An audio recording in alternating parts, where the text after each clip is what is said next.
버스 타고 다니는 거지집 구석하고는 결혼 못 시켜. 결혼해서 팔자 고칠라 그래? 우리 아들 잡아다가 인생 역전 좀 해보려고? 고급 호텔 상견례장. 예비 시어머니 최미정이 그렇게 말하자 윤서진은 고개를 숙였고 예비 신랑 도윤은 시선을 피했습니다. 창밖에는 조용히 눈이 내리고 있었고 테이블 위 공기는 차갑게 얼어붙어 있었습니다. 됐고. 갈 때 버스 타지 말고 택시 타고 가세요. 넉넉히 넣었으니 옷도 한 벌 사 입으시고. 그 말을 들은 기훈은 양주먹을 꽉 쥐고 그 자리를 조용히 떠나는데, 이야기가 궁금하시면 구독과 좋아요 해주시고 어디서 듣고 계신지 댓글로 남겨주세요. 그곳에 항상 보물 같은 일들이 펼쳐지길 바라겠습니다. 새벽부터 소복소복 눈이 내리기 시작했습니다. 작은 목공소 안에서 윤기훈 씨는 낡은 책상 하나를 조심스럽게 손질하고 있었습니다. 올해 68이 된 기훈 씨의 손은 여전히 익숙하게 사포질을 해나갔죠. 책상 모서리에 긁힌 자국들을 한 땀 한 땀 문지르는 그 모습은 마치 오래된 상처를 어루만지는 것 같았습니다. 문득 기훈 씨의 눈에 벽에 걸린 오래된 사진 한 장이 들어왔습니다. 젊은 시절 빈손으로 척가게 문을 열던 날의 사진이었죠. 그때는 정말 아무것도 없었습니다. 낡은 공구 몇 개와 부푼 꿈만 가득했던 시절이었어요. 그 시절이 벌써 40년도 더 지났습니다. 폭설주의보가 발효되었습니다. 오늘 서울과 경기 지역에 최대 15cm의 눈이. 라디오에서 흘러나오는 뉴스를 들으며 기훈 씨는 천천히 시계를 찾습니다. 손때 묻은 가죽 시계줄이 달린 수십 년 전 아내가 선물했던 그 시계였죠. 지금도 멀쩡히 잘 가는 시계였습니다. 그때 전화벨이 울렸습니다. 아빠, 딸 서진이의 목소리였습니다. 뭔가 긴장한 듯한 목소리였죠. 응, 서진아. 아빠 벌써 준비 다 했어. 기훈 씨가 편안하게 대답했습니다. 아빠, 제발 오늘만은 좀 단정하게 입고 나와주세요. 부탁이에요. 서진이의 목소리에는 간절함이 묻어났습니다. 오늘이 바로 예비시댁과의 첫 상견례 날이었으니까요. 35살 결혼 정년기가 한참 지난 딸이 처음으로 부모님께 소개하는 남자였습니다. 걱정 마. 아빠 알아서 할게. 전화를 끊고 기훈 씨는 옷장을 열었습니다. 그 안에는 단정한 양복도 있었고 깔끔한 코트도 있었습니다. 하지만 기훈 씨의 손은 오래된 회색 코트로 향했죠. 소매 끝이 약간 달아있는 몇 해째 입어온 그 코트였습니다. 구두도 마찬가지였습니다. 오래전에 중고로 산 구두였지만 기훈 씨는 매일같이 정성껏 광을 내왔습니다. 낡았지만 반들반들했죠. 거울 앞에 선 기훈 씨는 차분한 얼굴이었습니다. 그리고 문 앞에 놓인 지갑을 한참 동안 바라보았습니다. 잠시 고민하던 기훈 씨는 결국 그 지갑을 현관 신발장 위에 올려두었습니다. 일부러 두고 가는 거였죠. 오늘은 조용한 시험을 하나 치를 생각이었습니다. 한편 서울 반대편 아파트에서는 서진이가 거울 앞에서 벌써 3번째 옷을 갈아입고 있었습니다. 검은색 원피스를 입었다가 베이지색 블라우스로 바꿨다가 또다시 회색 니트로 갈아입었죠. 무엇을 입어도 마음에 들지 않았습니다. 아니, 정확히는 불안했습니다. 도윤이네 부모님은 어떤 분들이실까? 서진이는 작게 중얼거렸습니다. 예비 남편 도윤 씨는 대기업 팀장이었고 그의 부모님은 사업을 하신다고만 들었죠. 그 이상은 자세히 말해주지 않았습니다. 눈은 점점 더 세차게 내렸습니다. 기훈 씨는 버스 정류장에서 버스를 기다리고 있었습니다. 추운 날씨에 사람들은 모두 옷깃을 여미며 서둘러 지나갔죠. 정류장 앞으로 고급 승용차들이 지나갔습니다. 따뜻한 차 안에서 편하게 이동하는 사람들이었죠. 기훈 씨는 그 모습들을 조용히 지켜보았습니다. 표정의 변화는 없었습니다. 그저 묵묵히 버스를 기다릴 뿐이었죠. 같은 시각 호텔로 향하는 고급 SUV 안에서는 도윤 씨의 어머니 최미정 씨가 전화 통화를 하고 있었습니다. 맞아, 오늘 우리 아들 상견례 하는 날이야. 호텔 예약했어. 시그니처 룸으로. 미정 씨의 목소리에는 자랑스러움이 가득했습니다. 여자 쪽? 글쎄, 괜찮은 애긴 한데 집안이 좀. 뭐 우리 아들이 좋아하니까 어쩔 수 없잖아. 조수석에 앉은 남편 이성철 씨는 아무 말 없이 창밖만 바라보고 있었습니다. 뒷좌석에 도윤 씨도 긴장한 얼굴로 손만 만지작거렸죠. 호텔에 도착한 기훈 씨는 천천히 로비로 들어섰습니다. 화려한 샹들리에 아래로 잘 차려입은 사람들이 오가고 있었죠. 기훈 씨의 낡은 코트는 그 화려함 속에서 유난히 눈에 띄었습니다. 실례합니다, 손님. 젊은 호텔 직원이 기훈 씨에게 다가왔습니다. 혹시 배달 오신 분이세요? 직원 통로는 저쪽입니다. 직원은 기훈 씨를 택배기사로 착각한 거였습니다. 정중하지만 단호한 말투였죠. 기훈 씨는 잠깐 직원을 바라보았습니다. 그리고는 조용히 미소를 지었습니다. 아닙니다. 손님으로 왔습니다. 아, 죄송합니다.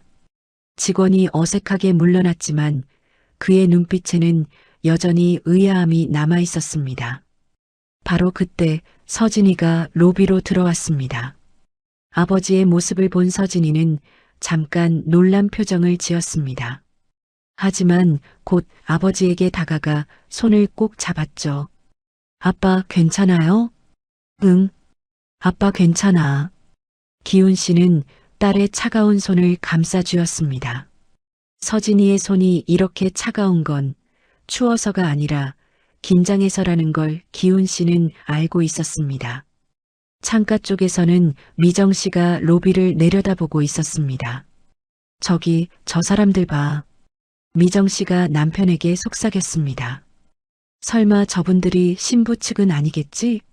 옷차림 좀 봐. 미정 씨는 코웃음을 쳤습니다. 하지만 잠시 후 엘리베이터 앞에서 서진이와 기훈 씨를 다시 마주치게 되었을 때 그 코웃음은 굳어버렸습니다. 눈은 여전히 내리고 있었습니다. 창밖의 하얀 세상처럼 호텔 로비의 공기도 점점 차갑게 식어가고 있었습니다. 엘리베이터 문이 열렸습니다. 좁은 공간 안에 6명이 함께 타게 되었죠. 기훈 씨와 서진이, 그리고 도윤 씨 가족. 문이 닫히자 어색한 침묵이 흘렀습니다. 미정 씨의 시선이 슬쩍 아래로 향했습니다. 기훈 씨가 신고 있는 구두가 눈에 들어왔죠. 광은 나지만 낡은 티가 역력했습니다. 구두 뒤축이 조금 달아있는 것까지 보였어요. 미정 씨는 입술을 살짝 비틀며 남편을 쳐다보았습니다. 성철 씨는 무표정한 얼굴로 층수 버튼만 응시하고 있었죠. 도윤 씨가 어색함을 깨려고 말을 꺼냈습니다. 아버님, 안녕하십니까? 이도윤입니다. 도윤 씨가 기훈 씨에게 악수를 청했습니다. 하지만 그 손이 닿기도 전에 성철 씨가 불쑥 앞으로 나섰죠. 반갑습니다. 저는 도윤이 아버지 이성철입니다. 성철 씨의 악수는 힘이 들어가 있었습니다. 마치 상대를 가늠하듯 꽉 쥐는 악수였죠. 기훈 씨는 조용히 맞잡았습니다. 윤기훈입니다. 반갑습니다. 엘리베이터가 3층에서 멈췄습니다. 문이 열리고 일행은 긴 복도를 따라 걸었습니다. 앞서가는 미정 씨와 성철 씨, 그 뒤를 따라가는 기훈 씨와 서진이, 그리고 중간에서 우왕좌왕하는 도윤 씨. 아빠. 서진이가 작은 목소리로 아버지를 불렀습니다. 그리고는 기훈 씨의 코트 어깨에 묻은 작은 먼지를 살짝 털어냈죠. 미안한 마음이 그 손길에 묻어났습니다. 괜찮아. 걱정 마. 기훈 씨가 딸을 안심시키듯 말했습니다. 상견례 룸 앞에 도착했습니다. 문을 연 직원이 일행을 안내했습니다. 넓은 한식당 룸이었죠. 창가로는 눈 내리는 서울 시내가 내려다 보였습니다. 어머, 뷰가 정말 좋네요. 미정 씨가 만족스러운 표정으로 말했습니다. 역시 이 호텔은 실망시키지 않아요. 직원이 자리를 안내했습니다. 창가 쪽 상석에는 자연스럽게 성철 씨와 미정 씨가 앉았습니다. 반대편 문 쪽 자리에는 기훈 씨와 서진이가 앉게 되었죠. 햇빛도 덜 들고 문 여닫는 소리도 더 잘 들리는 자리였습니다. 도윤 씨는 그 중간쯤에 어정쩡하게 앉았습니다.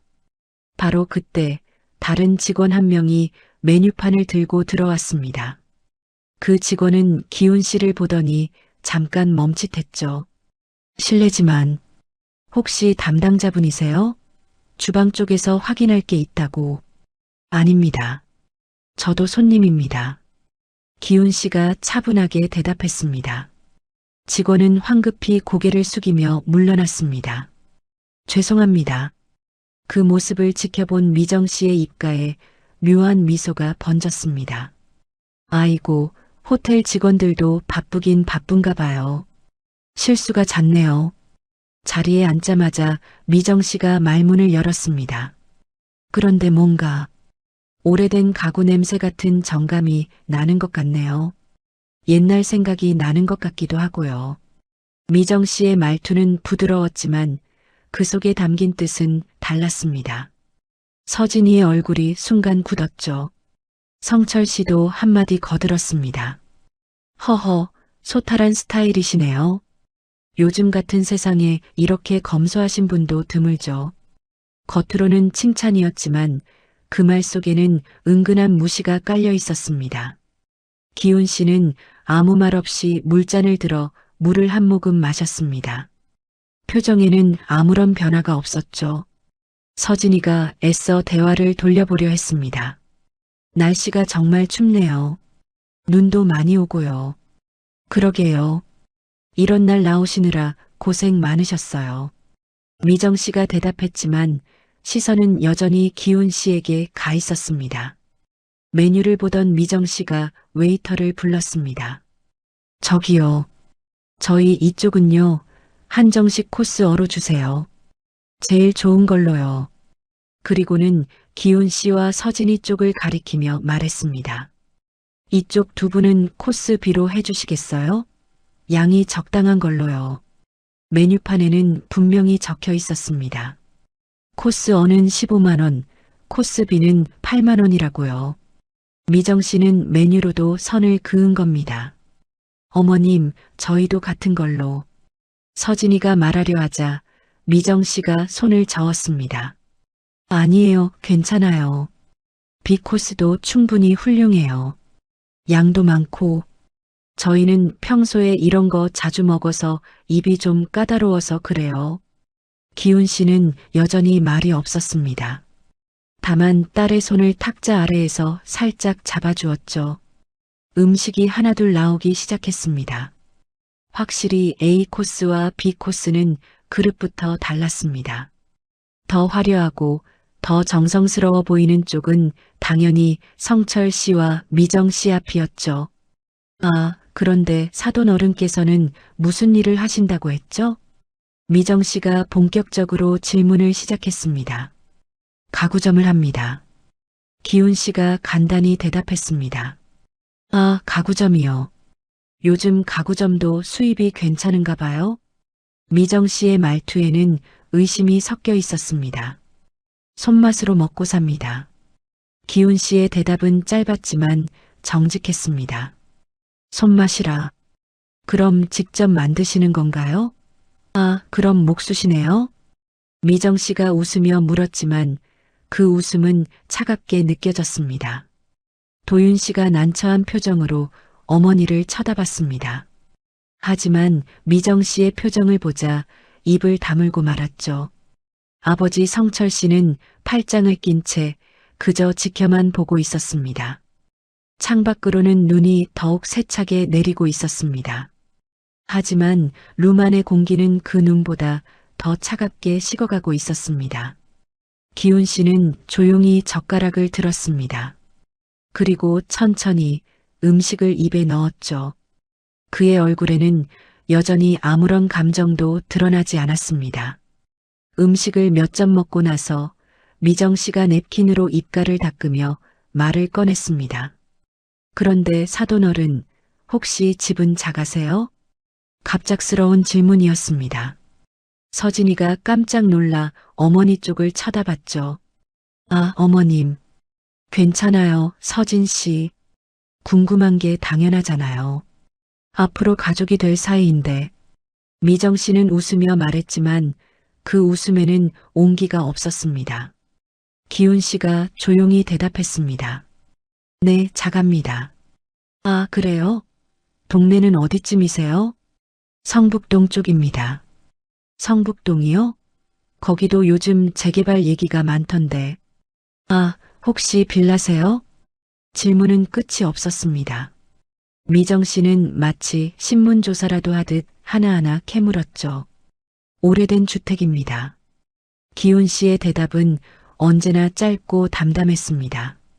아, 주택이시구나. 미정 씨의 목소리 톤이 미묘하게 낮아졌습니다. 오래된 주택이라는 말에서 이미 많은 것을 짐작한 듯 했죠. 바로 그때 웨이터가 새로운 요리를 가져왔습니다. 갈비찜이었습니다. 김이 모락모락 나는 갈비찜이 테이블에 놓이자 미정 씨가 한마디 덧붙였습니다.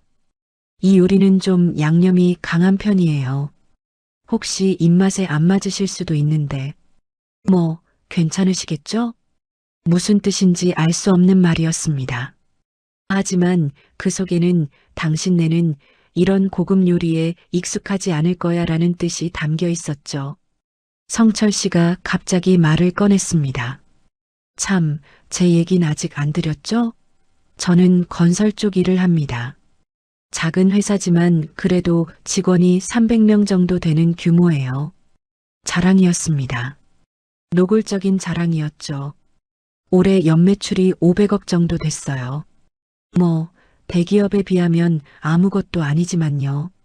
성철 씨는 겸손한 척하면서도 자신의 재산을 계속 늘어놓았습니다. 기훈 씨는 그저 듣고만 있었습니다. 잠시 침묵이 흘렀습니다. 그 침묵을 깬 건 기훈 씨였습니다. 사람이 많으면 책임도 크시겠네요. 짧은 한마디였습니다. 하지만 그 말에는 깊은 뜻이 담겨 있었죠. 성철 씨의 표정이 순간 굳었습니다. 무슨 의미인지 정확히 알 수 없었지만 왠지 기분이 묘했습니다. 성철 씨가 되물었습니다. 그럼 사돈께서는 직원이 몇 명이나 되시나요? 저는 혼자 합니다. 필요할 때만 아르바이트생을 쓰고요. 아, 성철 씨와 미정 씨가 동시에 짧은 탄성을 냈습니다. 그 탄성에는 실망이 가득했죠. 서진이가 참지 못하고 말했습니다. 아버지는 구청에서 표창도 받으셨어요. 성실 납세자로요. 서진이는 아버지를 변호하고 싶었습니다. 아버지가 얼마나 성실하게 살아왔는지 말해주고 싶었죠. 그런데 미정 씨의 반응은 예상 밖이었습니다. 어머, 구청이요? 아, 동사무소 말씀이세요? 미정 씨는 피식 웃었습니다. 마치 장난감 상이라도 받은 것처럼 가볍게 취급했죠. 구청 표창도 좋긴 하죠. 성실하게 사셨다는 증거니까요. 그래도 뭐, 시상하는 데가 많잖아요, 요즘은. 서진이의 얼굴이 빨개졌습니다. 분한 마음에 눈시울이 붉어졌죠. 기훈 씨가 딸의 손등을 가만히 두드렸습니다. 진정하라는 뜻이었습니다. 도윤 씨가 어색함을 견디지 못하고 입을 열었습니다. 그런데 날씨가 정말 춥네요. 눈이 이렇게 많이 올 줄은 몰랐어요. 아무도 대답하지 않았습니다. 도윤 씨의 말은 그냥 허공에 흩어졌죠. 미정 씨는 아들의 말에는 관심도 없었습니다. 근데 가구점 매출은 안정적이세요? 요즘 같은 불경기에 미정 씨의 질문 공세는 계속되었습니다. 먹고 사는 데는 지장이 없습니다. 그래도 장사라는 게 워낙 불안정하잖아요. 월급쟁이가 아니니까요. 연금 같은 것도 없으실 테고 준비는 해놨습니다.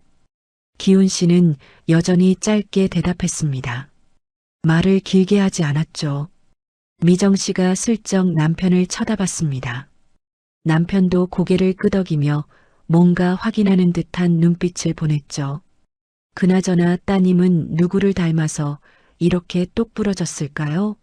사돈어른 성격도 좋으신가 봐요. 미정 씨가 갑자기 화제를 돌렸습니다. 어머님은 어떤 분이셨어요? 순간 테이블에 정적이 흘렀습니다. 서진이의 얼굴이 창백해졌죠. 기훈 씨는 물잔을 천천히 내려놓았습니다. 그리고 조용히 말했습니다. 하늘에 계십니다. 서늘한 침묵이 룸 안을 가득 채웠습니다. 미정 씨도 잠깐 말문이 막혔죠.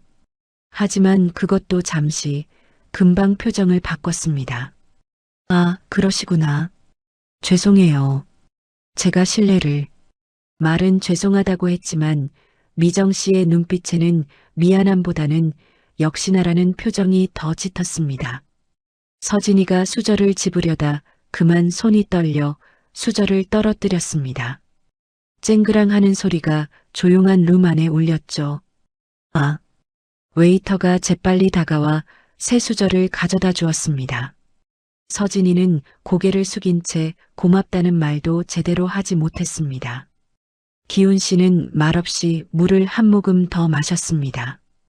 감정은 드러내지 않았지만 딸의 떨리는 손을 보는 그의 눈빛에는 단단한 무언가가 자리 잡고 있었습니다. 창밖의 눈은 점점 더 거세게 내리고 있었습니다. 대화는 자꾸만 기훈 씨를 깎아내리는 방향으로만 흘러갔죠. 성철 씨가 팔짱을 끼고 말했습니다. 결혼이라는 게 참 신중해야 하는 일이죠. 그 말 속에는 이미 많은 것이 담겨 있었습니다. 성철 씨의 말이 끝나고 미정 씨가 바로 거들었습니다. 맞아요. 결혼은 사랑도 중요하지만 결국은 현실이 더 중요하거든요. 미정 씨는 찻잔을 들며 말했습니다. 그 말투는 마치 인생 선배가 가르침을 주는 듯 했지만 듣는 사람에게는 가시처럼 느껴졌죠. 요즘 젊은 사람들은 사랑만 보고 결혼하려고 하는데 나중에 보면 다 돈 문제로 싸우더라고요. 서진이가 고개를 들고 말했습니다. 저희는 그렇지 않을 거예요. 그렇게 다들 생각하죠. 처음에는. 근데 막상 살다 보면 다르더라고요. 미정 씨는 마치 이미 결론을 내린 사람처럼 말했습니다. 성철 씨가 기훈 씨를 바라보며 물었습니다. 혹시 사돈께서는 은퇴 계획 같은 건 세워두셨나요? 이 나이에 계속 일하시기도 힘드실 텐데요. 질문이라기보다는 확인이었습니다. 당신은 언제까지 일할 수 있겠느냐는 뜻이 담긴 질문이었죠. 기훈 씨가 차분하게 대답했습니다.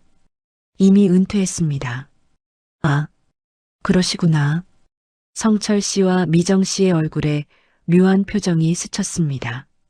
이미 은퇴했다는 말은 곧 더 이상 수입이 없다는 뜻으로 들렸던 겁니다. 미정 씨가 날카롭게 파고들었습니다. 그럼 지금은 딸한테 의지하시는 건가요? 공기가 얼어붙었습니다. 너무나 직접적이고 무례한 질문이었죠. 서진이의 얼굴이 새하얗게 질렸습니다. 어머님, 서진이가 목소리를 높였지만 미정 씨는 아랑곳하지 않았습니다. 아니, 궁금해서 그래요. 요즘 노후 준비 안 된 분들이 자식한테 손 벌리는 경우가 많잖아요. 우리 도윤이도 나중에 그런 부담 질까봐. 어머니, 그만하세요. 이번에는 도윤 씨가 작게 항의했습니다. 하지만 미정 씨는 아들을 한번 쳐다보고는 계속 말을 이었죠. 뭐가 그만해. 엄마가 내 장래를 생각해서 하는 말이잖아. 기훈 씨는 여전히 침착했습니다. 다만 탁자 위에 놓인 서진이의 손을 가만히 잡아주었죠. 서진이의 손은 차갑게 식어 있었습니다. 걱정 안 하셔도 됩니다. 딸에게 손 벌릴 일은 없습니다. 기훈 씨의 목소리는 낮았지만 단단했습니다. 그런가요? 하지만 장담할 수는 없는 일 아닌가요? 사람 일이란 게 어떻게 될지 모르는 거잖아요. 미정 씨는 끝까지 물고 늘어졌습니다. 성철 씨가 한숨을 쉬며 말했습니다. 저희는요, 사돈 될 집이라도 기본적인 수준은 봅니다. 이해하시죠? 기본적인 수준. 그 말 속에는 당신은 그 수준이 안 된다는 뜻이 분명히 담겨 있었습니다. 도윤 씨가 난처한 표정으로 아버지를 쳐다봤습니다. 아버지, 도윤아, 너도 알잖아. 결혼은 두 사람만 하는 게 아니야. 집안끼리 하는 거라고. 성철 씨는 아들의 말을 막았습니다. 미정 씨가 더 직접적으로 나섰습니다. 솔직히 말씀드릴게요. 서진 씨는 우리 아들에 비하면 많이 부족하죠, 사실. 어머님, 서진이가 참지 못하고 소리쳤습니다. 눈가가 붉어졌죠. 하지만 미정 씨는 멈추지 않았습니다. 아니, 사실이잖아요. 우리 도윤이는 명문대 나와서 대기업 다니고 있어요. 집안도 이렇게 탄탄하고요. 그런데 서진 씨는 스타트업이라는 데서 일하잖아요. 언제 망할지도 모르는 회사에서요. 서진이의 입술이 파르르 떨렸습니다.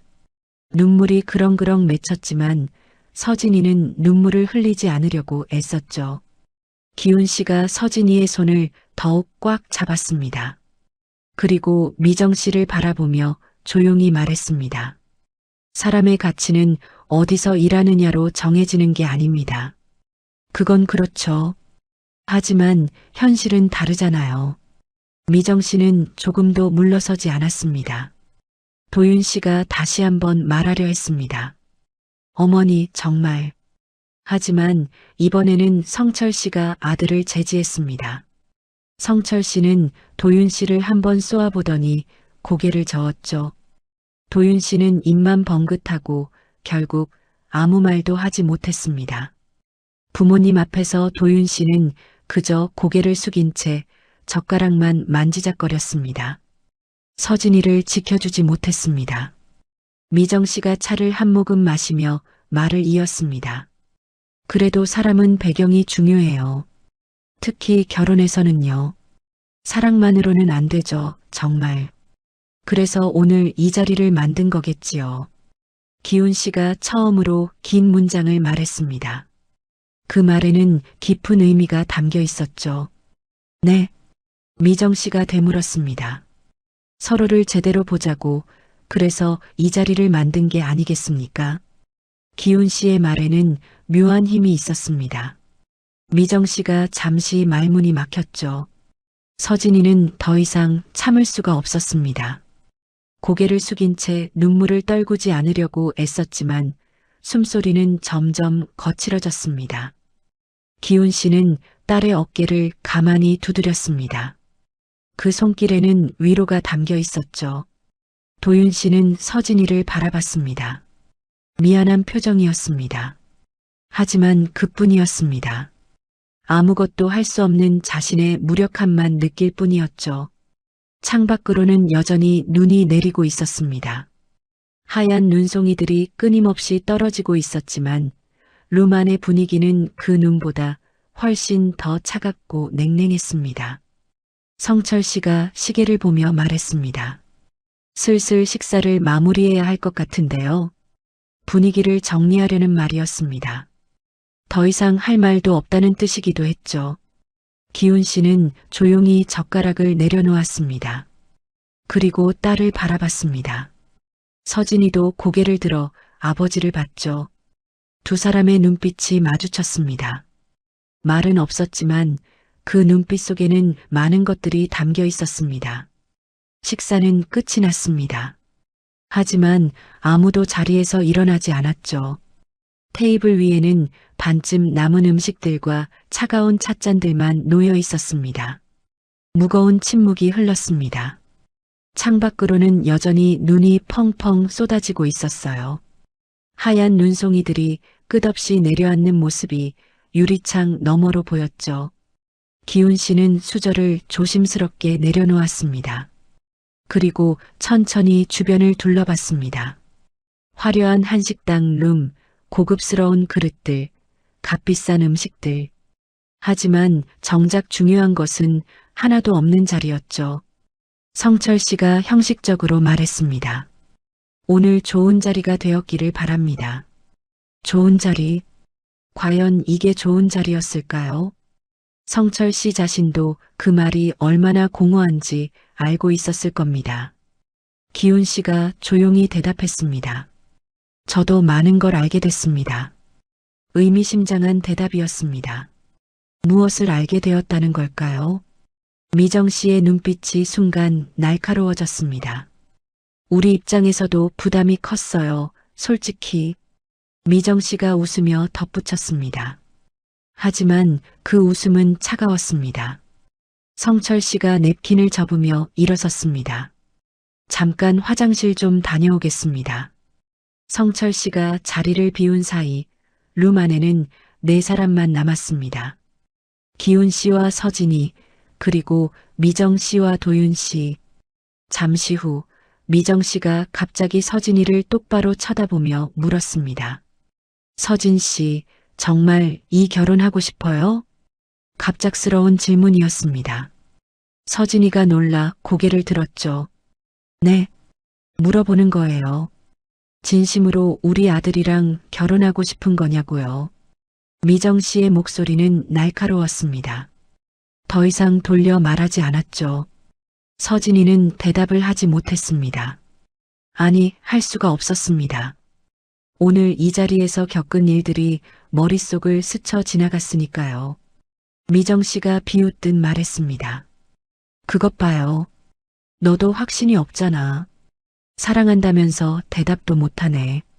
어머님, 그게 아니라. 아니긴 뭐가 아니에요. 보면 알아요 다.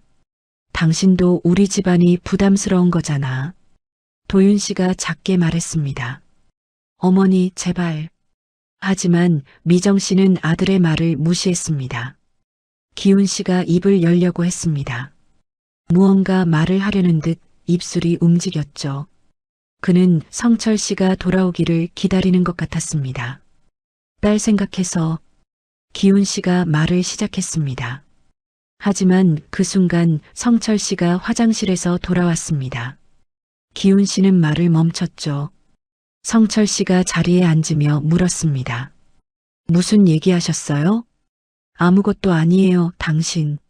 미정 씨가 능글맞게 웃으며 대답했습니다. 서진이는 계속 물잔만 만지작거리고 있었습니다. 얼굴을 들지 못했죠. 마음속으로는 이미 결정을 내린 것 같았습니다. 기훈 씨는 딸을 가만히 바라봤습니다. 딸의 떨리는 손, 고개 숙인 모습, 억지로 참고 있는 눈물. 아버지로서 더 이상 참을 수가 없었습니다. 기훈 씨가 천천히 입을 열었습니다. 서진아. 서진이가 고개를 들어 아버지를 봤습니다. 그만 일어나자. 짧은 한마디였습니다. 하지만 그 한마디에는 모든 게 담겨 있었죠. 이제 더 이상 여기 있을 필요가 없다는 뜻이었습니다. 미정 씨의 얼굴이 굳었습니다. 뭔가 심상치 않다는 걸 느꼈죠. 지금 무슨 말씀이세요? 성철 씨도 기훈 씨를 빤히 쳐다봤습니다. 그의 의도를 가늠하려는 듯 했죠. 서진이가 아버지를 보며 물었습니다. 아빠, 괜찮아. 아빠가 있잖아. 기훈 씨는 딸에게 작게 미소 지었습니다. 그 미소는 따뜻했지만 동시에 단단했습니다. 도윤 씨가 황급히 말했습니다. 잠깐만요, 아버님. 제가 뭔가 잘못한 게 있나요? 기훈 씨가 도윤 씨를 바라봤습니다. 그 눈빛에는 실망이 담겨 있었습니다. 잘못한 건 없습니다. 다만 선택을 하지 않으셨죠? 선택이요? 오늘 이 자리에서 젊은 친구는 한 번도 선택을 하지 않았습니다. 도윤 씨는 할 말이 없었습니다. 그 말이 정확히 맞았으니까요. 그는 부모님과 서진이 사이에서 단 한 번도 편을 들지 않았습니다. 아니, 들 수가 없었죠. 미정 씨가 비아냥거렸습니다. 뭐예요? 지금 화내시는 거예요? 우리가 뭘 잘못했다고요? 성철 씨도 팔짱을 끼고 말했습니다. 이거 참. 우리가 대접해드렸는데 이런 식으로 나오시네요. 기훈 씨는 대꾸하지 않았습니다. 다만 조용히 자리에서 일어났죠. 서진이도 아버지를 따라 일어났습니다. 카메라는 창밖에 눈 내리는 풍경을 비췄습니다. 그리고 다시 룸 안에 차가운 공기를 담았죠. 테이블 위에 식어버린 음식들, 서로를 바라보는 사람들의 경직된 표정. 도윤 씨가 다시 한번 말하려 했습니다. 서진아. 하지만 서진이는 도윤 씨를 보지 않았습니다. 그저 아버지의 옆에 조용히 서 있을 뿐이었죠. 미정 씨의 시선은 바짝 날카로워졌습니다. 뭔가 단단히 잘못됐다는 걸 직감했습니다. 하지만 정확히 무엇이 잘못된 건지는 아직 알지 못했죠. 성철 씨도 말이 줄어들었습니다. 기훈 씨의 태도에서 평범하지 않은 무언가를 느꼈던 겁니다. 룸 안의 공기는 점점 더 무겁게 가라앉았습니다. 눈은 여전히 내리고 있었고 이제 계산만 남은 상태였습니다. 바로 그때 룸문이 조심스럽게 열렸습니다. 웨이터가 검은색 가죽 폴더에 담긴 계산서를 들고 들어왔죠. 실례하겠습니다. 계산서 여기 놓고 가겠습니다. 웨이터는 공손하게 테이블 중앙에 계산서를 내려놓았습니다. 그리고 조용히 물러났죠. 성철 씨가 먼저 손을 뻗었습니다. 제가 계산하죠. 형식적인 말이었습니다. 상견례에서 남자 쪽이 계산하는 게 보통이니까요. 하지만 기훈 씨가 먼저 일어서며 말했습니다. 아닙니다. 제가 하겠습니다. 아니, 괜찮습니다. 제가 하겠습니다. 기훈 씨의 목소리는 부드러웠지만 단호했습니다. 성철 씨는 잠시 망설이다가 뒤로 물러앉았죠. 미정 씨가 눈썹을 치켜올리며 남편을 쳐다봤습니다. 그 눈빛에는 그래도 되나? 라는 의문이 담겨 있었어요. 기훈 씨는 계산서를 집어들었습니다. 그리고 주머니에 손을 넣었죠. 코트 안주머니를 더듬고 바깥 주머니도 확인했습니다. 잠시 후 기훈 씨의 손이 멈췄습니다. 기훈 씨가 조용히 말했습니다. 아차, 지갑을 두고 왔군요. 순간 룸 안의 공기가 얼어붙었습니다. 정적이 흘렀습니다. 눈 내리는 소리만 희미하게 들릴 뿐이었죠. 미정 씨가 입을 가리고 웃음을 참았습니다. 하지만 그 웃음은 금방 밖으로 새어나왔어요. 어머, 세상에, 상견례에 지갑도 없이 오신 거예요? 미정 씨의 목소리는 놀라움보다는 비웃음에 가까웠습니다. 성철 씨도 코웃음을 쳤습니다. 이거 참. 불편하셨으면 미리 말씀하셨어야죠. 우리가 알아서 했을 텐데. 미정 씨가 남편을 쳐다보며 고개를 끄덕였습니다. 그리고는 다시 기훈 씨를 보며 말했죠. 정말 깜빡하신 거예요? 아니면 처음부터? 말끝을 흐렸지만 그 의미는 분명했습니다. 처음부터 돈이 없었던 거 아니냐는 뜻이었죠. 서진이가 황급히 가방을 열었습니다. 아빠, 제가 할게요. 서진이의 손이 지갑을 꺼내려는 순간 기훈 씨가 딸의 손을 가만히 막았습니다. 괜찮아, 서진아. 아빠가 처리할게. 기훈 씨의 목소리는 여전히 침착했습니다. 도윤 씨가 멋쩍게 자리에서 일어났습니다. 제가 할게요.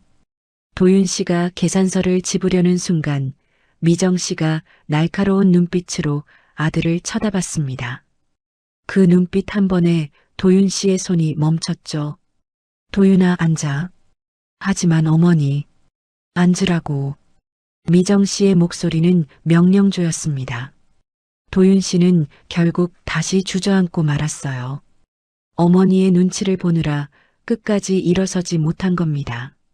성철 씨가 팔짱을 끼고 말했습니다. 이런 경우는 참 처음이네요. 상견례 자리에 지갑을 안 가져오시다니. 미정 씨가 거들었습니다. 그러게요. 아무리 깜빡하셨어도 이건 좀. 서진이의 얼굴이 새하얗게 질렸습니다. 창피함과 분노가 뒤섞인 표정이었죠. 눈가가 붉어지며 눈물이 맺혔습니다. 어머님, 제발 그만하세요. 서진이가 떨리는 목소리로 외쳤습니다. 뭘 그만해요? 사실을 말하는 건데. 미정 씨는 전혀 미안해하지 않았습니다. 기훈 씨는 말없이 서 있었습니다. 계산서를 손에 든 채로요.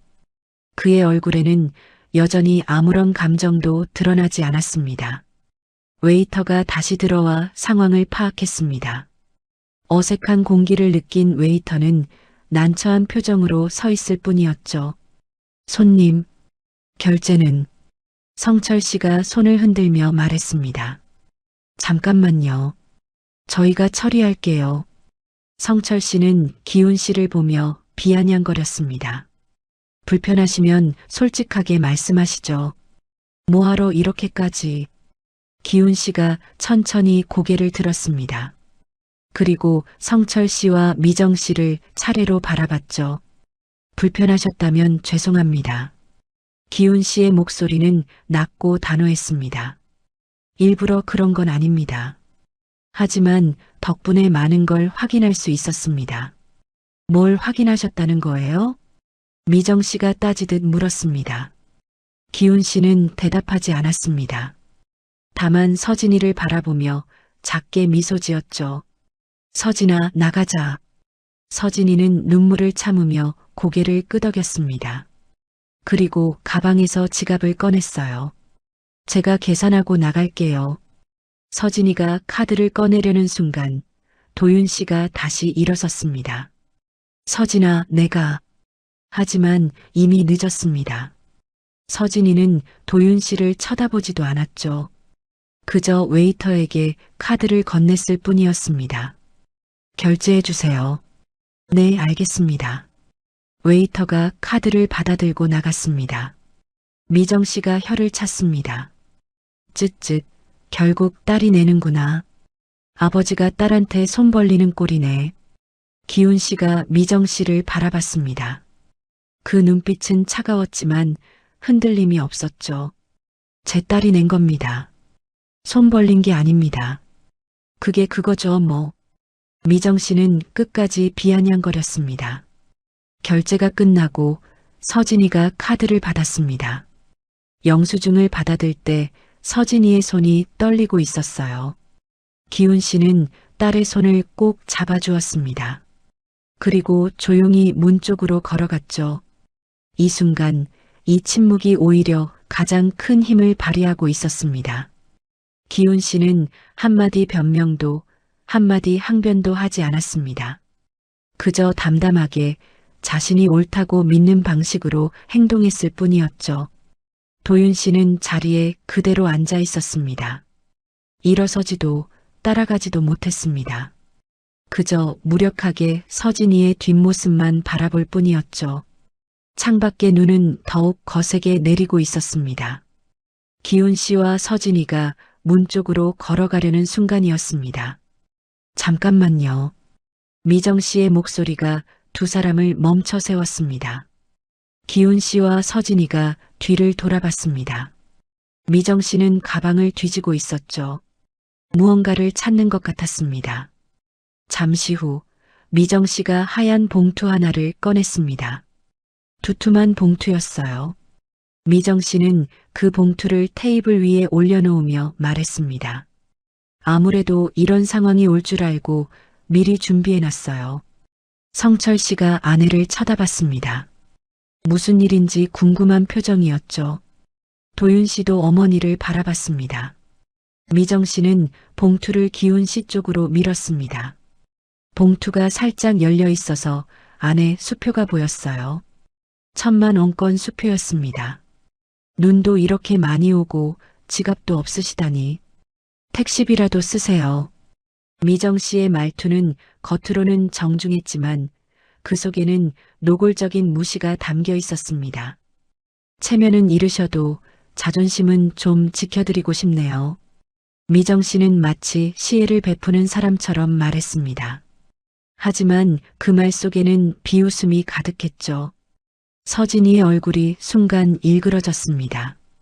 참고 있던 모든 감정이 한꺼번에 터져 나왔어요. 어머님, 지금 뭐 하시는 거예요? 서진이가 소리쳤습니다. 목소리가 떨렸죠. 우리 아빠한테 돈을 던지시는 거예요? 지금 던지는 게 아니라 드리는 거죠. 불쌍해서요.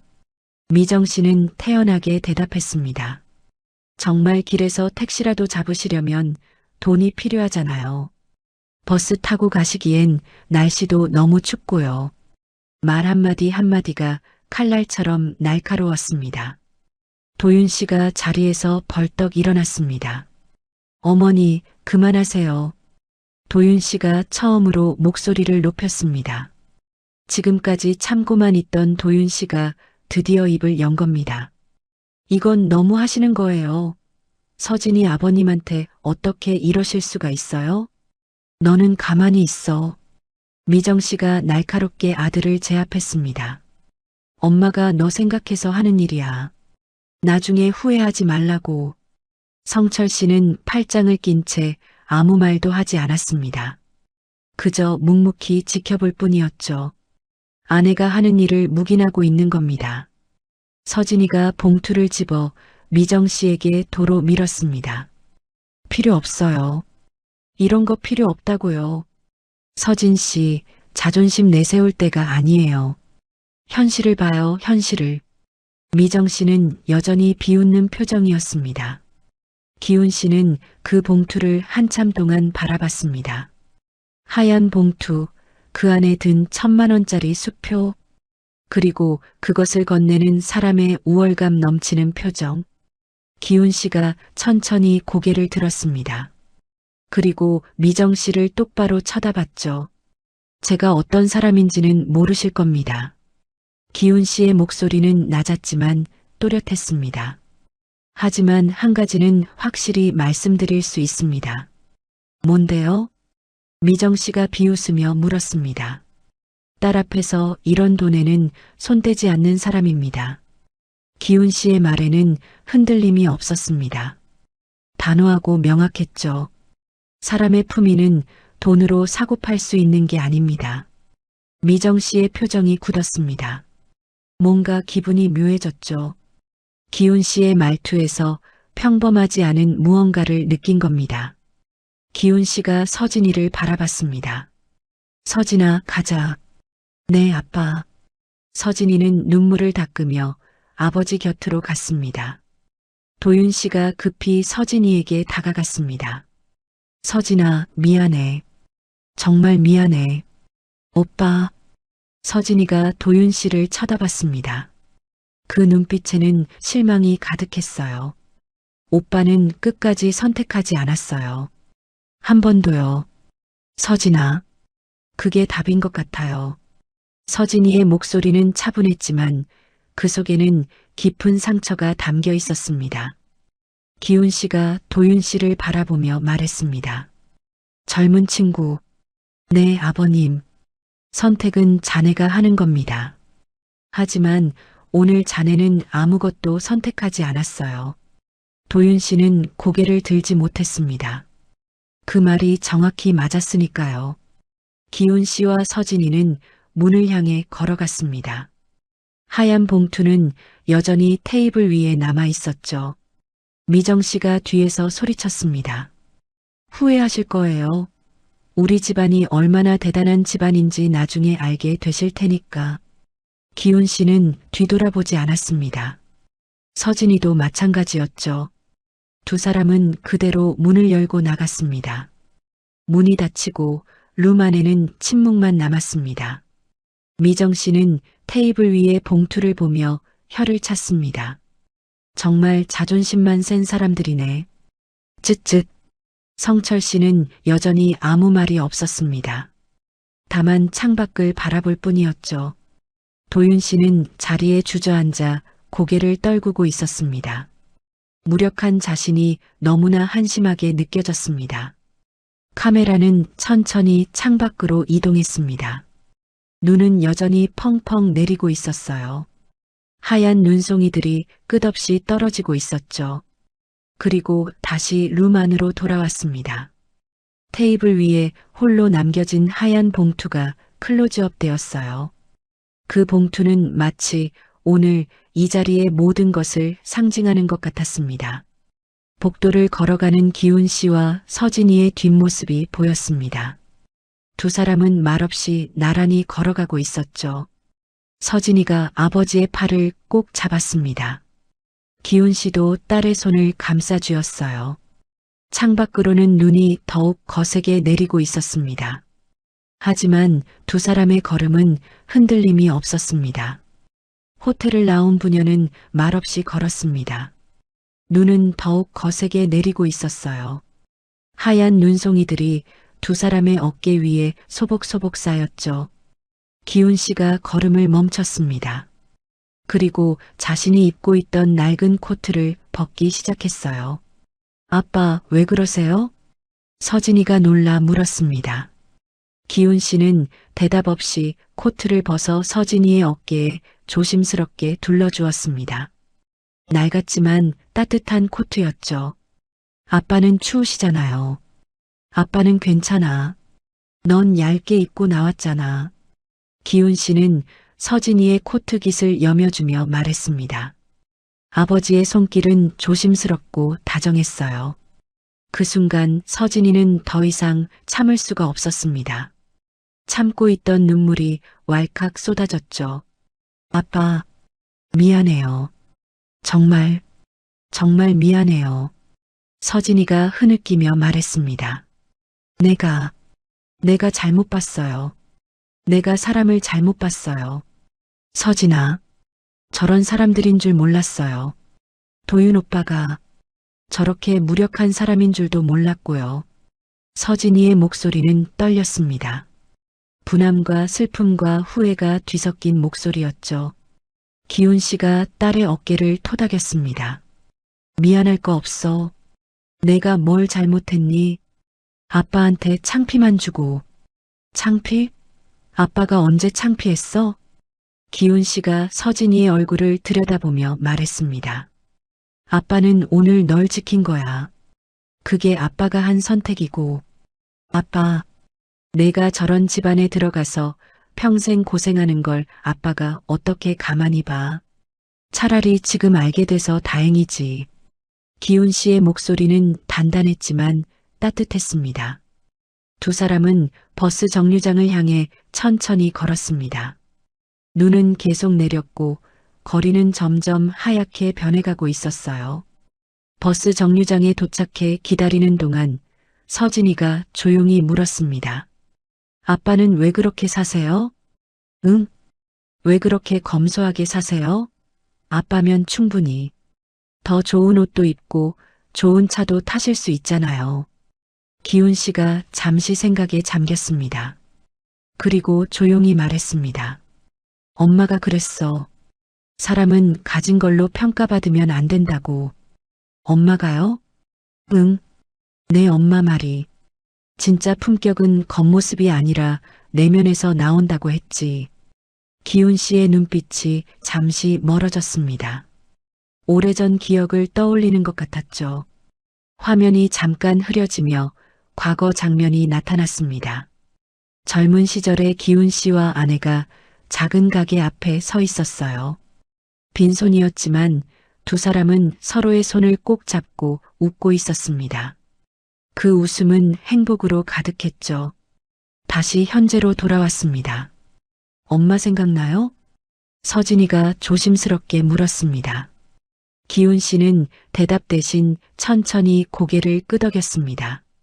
눈발이 두 사람 주위로 내려앉았죠. 엄마가 보면 오늘 아빠 자랑스러워 하셨을 거예요. 서진이가 아버지의 팔을 꼭 껴안으며 말했습니다. 버스가 도착했지만 기훈 씨는 타지 않았습니다. 아빠, 버스 왔어요. 조금만 더 걷자. 배도 고프고. 배고프세요? 응. 따뜻한 거 먹고 싶구나. 두 사람은 근처 포장마차로 향했습니다. 작고 소박한 포장마차였어요. 김이 모락모락 나는 어묵탕 냄새가 코끝을 스쳤죠. 어서 오세요. 포장마차 주인이 반갑게 맞이했습니다. 아이고, 사장님 오랜만이시네요. 그러게요. 오랜만입니다. 기훈 씨가 웃으며 인사했습니다. 따님이시죠? 많이 컸네요. 네, 이제 다 컸어요. 두 사람은 포장마차 의자에 나란히 앉았습니다. 주인이 뜨끈한 어묵탕을 가져다 주었어요. 추운 날씨에 따뜻하게 드세요. 감사합니다. 김이 모락모락 나는 어묵을 먹으며 두 사람은 조금씩 몸을 녹였습니다. 매콤한 국물이 목을 타고 넘어가며 속이 따뜻해졌죠. 맛있다. 서진이가 작게 중얼거렸습니다. 호텔 음식보다 낫지? 기훈 씨가 웃으며 말했습니다. 네, 훨씬 나아요. 서진이도 미소를 지었습니다. 오늘 처음 짓는 미소였죠. 근데 아빠, 응? 오늘 진짜 지갑 안 가져온 거 맞아요? 서진이가 슬쩍 물었습니다. 기훈 씨는 어묵을 하나 집어 입에 넣으며 대답 대신 미소만 지었습니다. 그 미소에는 장난기가 섞여 있었어요. 서진이도 그 미소를 보고 알아챘습니다. 아빠, 설마, 뭐, 일부러 안 가져온 거예요? 기훈 씨는 여전히 대답하지 않았습니다. 다만 국물을 한 숟가락 떠서 후후 불며 마셨죠. 서진이가 피식 웃었습니다. 진짜 아빠는 사람은 어려울 때 본 모습이 나온다더라. 기훈 씨가 조용히 말했습니다. 아빠가 오늘 시험을 친 거예요? 시험이라기보단 확인이지. 우리 딸이 어떤 사람들 사이로 들어가게 되는지. 서진이는 더 이상 아무 말도 하지 않았습니다.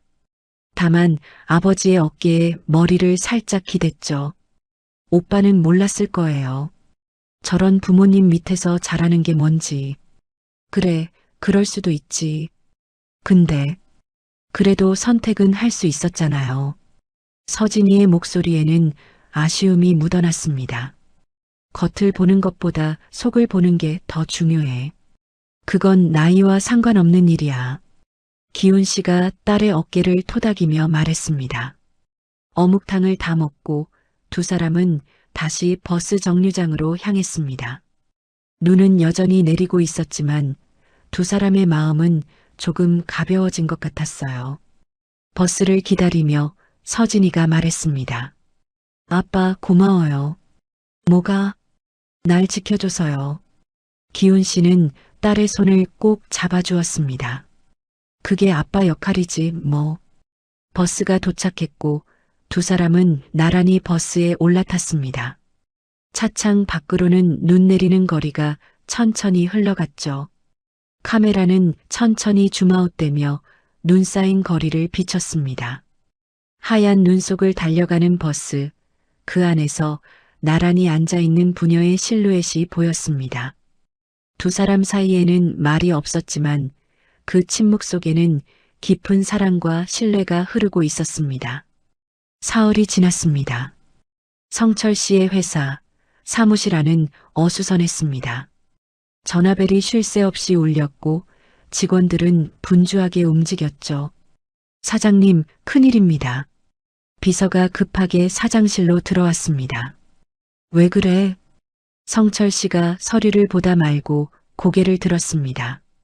한진물산에서 납품 계약 파기 통보가 왔습니다. 뭐? 한진물산이? 성철 씨의 얼굴이 굳었습니다. 한진물산은 회사의 주요 거래처 중 하나였어요. 이유가 뭐래? 그냥 회사 사정상이라고만 했습니다. 회사 사정이라니 갑자기 성철 씨는 이해할 수가 없었습니다. 며칠 전까지만 해도 아무 문제가 없었는데 말이죠. 그런데 그게 끝이 아니었습니다. 그리고 대성건설에서도 연락이 왔습니다. 다음 달 프로젝트 참여가 어렵다고. 대성건설까지? 성철 씨가 자리에서 벌떡 일어났습니다. 도대체 무슨 일이야? 다들 왜 이러는 거야? 그날 오후 성철 씨는 은행에서 더 충격적인 소식을 들었습니다. 죄송합니다, 사장님. 이번 대출건은 승인이 어려울 것 같습니다. 어렵다니요? 지난달에 사전 승인까지 받았잖아요. 네, 그게 본사 쪽에서 재검토 지시가 내려왔습니다. 이유가 뭡니까? 정확한 이유는 저희도 잘 모르겠습니다. 담당 직원도 난처한 표이었습니다. 성철 씨는 멍하니 은행을 나왔습니다. 뭔가 단단히 잘못됐다는 걸 느꼈죠. 그날 저녁 미정 씨는 친구들과 강남의 한 카페에서 만나기로 했습니다. 평소처럼 수다를 떨 생각이었죠. 미정아, 너희 아들 상견례는 잘 됐어? 친구 하나가 물었습니다. 그게, 글쎄, 미정 씨가 말끝을 흐렸습니다. 그 일을 떠올리고 싶지 않았어요. 바로 그때 카페 안의 TV에서 뉴스가 나왔습니다. 다음 소식입니다. 사회적 기업의 선구자로 불리는 바움리빙 창업자 윤기훈 명예회장이 올해 대한민국 사회적 기업가 대상을 수상했습니다. 미정 씨의 귀가 번쩍 뜨였습니다. 윤기훈이라는 이름이 낯익었거든요. TV 화면에 한 남자가 나타났습니다. 단정한 양복을 입고 단상에 서 있는 모습이었어요. 미정 씨의 손에서 커피잔이 떨어질 뻔했습니다. 저 사람이. 화면 속 남자는 바로 사흘 전 상견례 자리에서 만났던 그 사람이었습니다. 낡은 코트를 입고 지갑도 없이 왔던 그 사람 말이에요. 바움리빙 윤기훈 명예회장은 40년 전 작은 가구점에서 시작해 현재 국내 최대 가구 유통기업을 일궈낸 입지전적 인물입니다. 아나운서의 목소리가 계속 이어졌습니다. 특히 검소한 생활로도 유명한 윤 회장은 개인 재산의 대부분을 사회에 환원하며 미정 씨는 TV 화면을 멍하니 바라봤습니다. 얼굴이 새하얗게 질렸죠. 미정아, 괜찮아? 안색이 왜 그래? 친구가 걱정스럽게 물었습니다. 나 먼저 갈게. 미정 씨는 허둥지둥 가방을 챙겨 카페를 나왔습니다. 같은 시각 도윤 씨는 회사 회식 자리에 있었습니다. 동료들과 술을 마시며 이야기를 나누고 있었죠. 야, 도윤아. 너 진짜 그 회장님 사위 될 뻔했었다며? 선배 하나가 술잔을 기울이며 물었습니다. 네, 무슨 말씀이세요? 도윤 씨는 무슨 말인지 이해하지 못했습니다. 바움리빙 윤기훈 회장 말이야. 그분 따님이랑 만났다며? 바움리빙? 도윤 씨의 머릿속이 하얗게 변했습니다. 몰랐어? 너희 팀장님이 그러시던데. 자네 장인어른 될 뻔한 분이 제게 거물이었다고. 동료들이 웅성거렸습니다. 야, 진짜? 도윤이 너 뭔 짓을 한 거야? 바움리빙이면 업계 일이 아니야? 와, 대박. 도윤 씨는 술잔을 놓고 자리에서 일어났습니다. 저 먼저 가보겠습니다. 야, 도윤아. 동료들의 목소리가 뒤에서 들렸지만 도윤 씨는 그대로 나와버렸습니다. 집으로 돌아가는 길, 도윤 씨는 멍하니 핸드폰을 꺼냈습니다. 서진이에게 전화를 걸어볼까 생각했지만 용기가 나지 않았어요. 대신 긴 문자 메시지를 쓰기 시작했습니다. 서진아, 미안해. 정말 미안해. 그때 내가. 하지만 보내기 버튼은 누르지 못했습니다. 무슨 말을 해도 변명처럼 들릴 것 같았거든요. 그날 밤 성철 씨 부부의 집 거실이었습니다. 전화를 끄는 성철 씨의 얼굴은 창백했습니다. 당신 확인했어요? 미정 씨가 떨리는 목소리로 물었습니다. 그래, 사실이야. 성철 씨가 소파에 털썩 주저앉았습니다. 윤기훈. 그분이 바움리빙 창업자가 맞아. 업계에서는 다 아는 분이래. 그런데 워낙 검소하게 사셔서 겉으로 드러나는 걸 싫어하신다고. 세상에. 미정 씨도 옆에 주저앉았습니다. 우리가 무슨 짓을 한 거야? 미정 씨의 목소리가 떨렸습니다. 그날 상견례 자리가 주마등처럼 스쳐 지나갔어요. 무시했던 말들, 비웃었던 표들, 그리고 마지막에 던졌던 그 봉투까지. 거래처들이 갑자기 계약 파기한 것도 그분 때문인가? 직접적으로 뭘 하신 건 아닌 것 같아. 근데 업계에 소문이 돌았나 봐. 우리가 그분한테 무례하게 굴었다고. 성철 씨가 고개를 떨궜습니다. 그분 인맥이 어마어마하대. 40년 동안 쌓아온 신뢰가 우리 같은 사람들은 상상도 못할 정도래. 거실에는 무거운 침묵만 흘렀습니다. 미정 씨가 가방에서 그날의 하얀 봉투를 꺼냈습니다. 아직도 그대로 가지고 있었던 겁니다. 봉투를 바라보는 미정 씨의 손이 떨렸습니다. 내가 이걸 건넸어. 택시비라도 쓰라고. 미정 씨의 목소리는 잦아들었습니다. 성철 씨도 그 봉투를 바라봤습니다. 둘 다 아무 말이 없었어요. 텅 빈 거실, 공허한 테이블. 그날의 오만함이 뼈저리게 후회로 돌아왔습니다. 도윤이는 어쩌지? 미정 씨가 작게 중얼거렸습니다. 이미 늦었어. 다 늦었다고. 성철 씨가 한숨을 깊게 내쉬었습니다.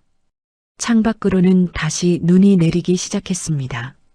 사흘 전 그날처럼 하얀 눈송이들이 조용히 내려앉고 있었죠. 하지만 이제 그 눈은 새로운 시작이 아니라 돌이킬 수 없는 후회만을 덮고 있었습니다. 일주일이 흘렀습니다. 작은 목공소 안에서 기훈 씨는 낡은 책상을 손질하고 있었습니다. 사포질하는 소리만 조용히 울렸죠. 평소와 다를 게 없는 일상이었습니다. 사장님, 이거 고쳐질까요? 젊은 손님 하나가 부러진 의자 다리를 들고 들어왔습니다. 기훈 씨가 의자를 살펴보며 말했습니다. 다 고쳐집니다. 정말요? 다른 데서는 새로 사는 게 낫다고 했는데 세월이 묻은 물건은 함부로 버리는 게 아니에요. 고쳤으면 더 오래 가죠. 기훈 씨의 말에는 깊은 뜻이 담겨 있었습니다. 손님이 나가고 한 젊은이가 가게 문을 두드렸습니다. 실례합니다. 혹시 윤기훈 회장님 맞으십니까? 회장은 옛날 이야기고요. 지금은 그냥 기훈이라고 부르세요. 기훈 씨가 웃으며 말했습니다. 아, 죄송합니다. 저는 작은 가구 회사를 시작하려는 사람인데요. 조언 좀 구하러 왔습니다. 조언이요? 네. 어떻게 하면 회장님처럼, 아니, 선배님처럼 오래 갈 수 있을까요? 기훈 씨는 손에 들고 있던 사포를 내려놓았습니다. 비결은 간단해요. 사람을 먼저 생각하는 겁니다. 돈이 아니라요. 사람을요? 물건을 파는 게 아니라 신뢰를 쌓는 거예요. 그게 진짜 사업이죠. 젊은이는 고개를 끄덕이며 기훈 씨의 말을 곱씹었습니다. 한편 도심의 한 회의실에서 서진이는 프로젝트 발표를 하고 있었습니다. 그래서 저희 팀은 이런 방향으로 진행하려고 합니다. 서진이의 목소리는 전보다 훨씬 단단해져 있었어요. 자신감이 넘쳤죠. 오케이, 좋아요. 서진 씨 팀으로 진행합시다. 팀장이 박수를 쳤습니다. 동료들도 따라 박수를 쳤죠. 회의를 마치고 자리로 돌아온 서진이의 핸드폰에 메시지가 도착했습니다. 도윤 씨였어요. 서진아, 정말 미안해. 그때 내가 용기가 없었어. 변명은 안 할게. 그냥 미안하다는 말만 하고 싶었어. 너와 아버님께 정말 죄송해. 긴 메시지였습니다. 아마 며칠 동안 고민하며 썼을 거예요. 서진이는 메시지를 끝까지 읽었습니다. 그리고 잠시 생각에 잠겼죠.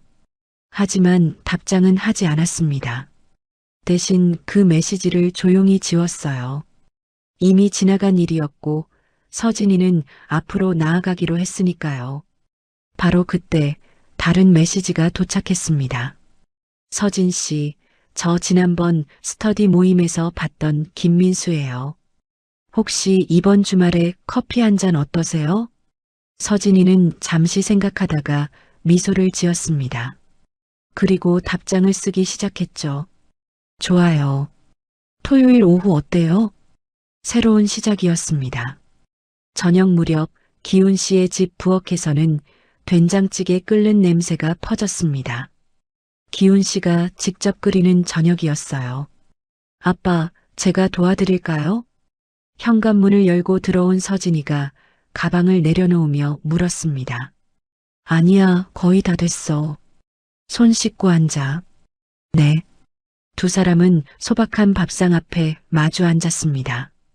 된장찌개, 김치, 계란말이. 단순하지만 정성이 담긴 식사였죠. 잘 먹겠습니다. 응, 많이 먹어. 식사를 하던 중 거실 TV에서 뉴스가 흘러나왔습니다. 다시 한번 전해드립니다. 바움리빙 윤기훈 명예회장이 올해 대한민국 사회적 기업가 대상을 수상하셨습니다. 시상식은 다음 주. 기훈 씨가 리모컨을 들어 소리를 껐습니다. 아빠, 시상식 가셔야 하는 거 아니에요? 가긴 가야지. 형식적으로라도. 자랑스러우세요? 서진이가 웃으며 물었습니다. 자랑은 무슨, 그냥 할 일 했을 뿐이야. 기훈 씨는 여전히 담담했습니다. 식사를 마치고 두 사람은 나란히 설거지를 했습니다. 기훈 씨가 설거지를 하면 서진이가 닦아서 정리했죠. 아빠, 요즘 어때요? 뭐가? 그냥, 기분이요. 응, 편안해. 내가 곁에 있으니까. 서진이가 아버지의 어깨에 머리를 살짝 기댔습니다. 저도요, 아빠. 설거지를 마치고 기훈 씨는 거실 선반 위에 놓인 사진 한 장을 바라봤습니다. 돌아가신 아내의 사진이었어요. 여보, 우리 딸 잘 키웠죠? 기훈 씨가 작게 중얼거렸습니다. 서진이도 엄마 사진 앞에 섰습니다. 엄마, 아빠가 저 지켜줬어요. 두 사람은 잠시 말없이 사진을 바라봤습니다. 다음 날 저녁 기훈 씨는 평소처럼 가게 정리를 했습니다. 하루의 일과가 끝나가고 있었죠. 수리를 마친 가구들을 한쪽으로 정리하고 공구들을 제자리에 놓았습니다. 모든 게 익숙한 동작이었어요. 창밖으로는 다시 눈이 내리기 시작했습니다. 그날처럼 첫눈이 내리던 그날 아침처럼요. 기훈 씨는 가게 문 앞에 섰습니다. 그리고 천천히 셔터를 내리기 시작했죠. 셔터가 내려가며 화면이 점점 어두워졌습니다. 하지만 그 어둠 속에서 따뜻한 온기가 느껴졌어요. 화면이 완전히 어두워지기 직전 잠깐 과거 장면이 오버랩되었습니다. 눈 내리던 그날 아침 목공소에서 가구를 손질하던 기훈 씨의 모습이요. 그리고 다시 현재로 돌아왔습니다. 셔터가 완전히 내려가고 기훈 씨는 조용히 돌아섰습니다. 눈은 여전히 내리고 있었습니다. 하얀 눈송이들이 거리를 덮어가고 있었죠. 기훈 씨가 걸어가는 뒷모습을 카메라가 천천히 따라갔습니다. 낡은 코트를 입고 눈 내리는 거리를 걸어가는 모습. 평범하지만 위험 있는 뒷모습이었습니다. 화면이 서서히 페이드 아웃되며 잔잔한 내레이션이 흘러나왔습니다. 진짜 품격은 말없이도 사람을 바꾸는 힘이 있습니다. 완전히 어두워진 화면 속에서 눈 내리는 소리만 희미하게 들렸습니다.